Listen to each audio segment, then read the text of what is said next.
சட்டசபையில் முன்னாள் திரைப்பின்பம் இந்நாள் முதல்வர் அவர்கள் முன்னாள் முதல்வர் மு.க. ஸ்டாலின் அவர்களை கேலி கிண்டல் நையாண்டி செய்யும் அளவில் அப்பாவை காணோம் என்கின்ற ஒரு குட்டி கதை சொல்லி முன்னாள் முதல்வர் கண்ணியத்துக்குரிய மு.க. ஸ்டாலின் அவர்களை மிகப்பெரிய அரசியல் ஆளுமையை கேலி செய்திருந்தார்.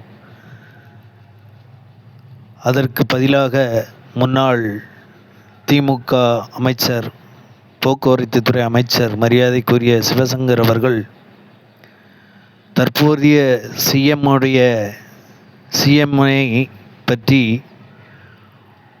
அவருடைய மனைவி ஒரு பெண் தன்னுடைய கணவனை காணும் என்று செங்கல்பட்டு நீதிமன்றத்தில் வழக்கு தொடர்ந்திருக்கிறார் என்று சரியான தர்க்க பதிலடி கொடுத்தார். அதைத்தான் நான் கேட்கிறேன்.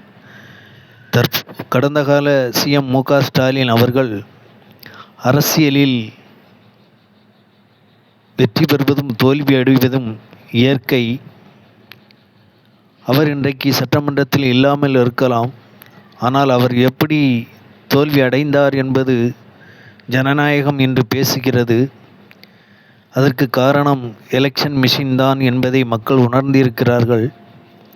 ஆனால் தற்போது வந்திருக்கும் திரைப்பின்பம் சிஎம் அரசியலில் தகுந்த அறிவற்ற திறனற்ற சிஎம். அவரை ஒரு பெண், உரிமைப்பட்ட பெண் துணைவியார், சிஎம்முடைய துணைவியார் காணவில்லை என்று தேடுகிறார் என்கின்ற செய்தி எவ்வளவு மிகப்பெரிய அவமானமான செய்தி, எவ்வளவு பெரிய மோசமான செய்தி, எவ்வளவு பெரிய ஒரு தற்குறித்தனமான செயல் என்பதை தற்போதைய திரைப்பின்பம் சிஎம் அவர்கள் உணர்ந்து கொள்ள வேண்டும் என்பதுதான் இன்றைக்கு தமிழக மக்கள் அதிகமாக உணர்ந்து கொள்ள வேண்டும்.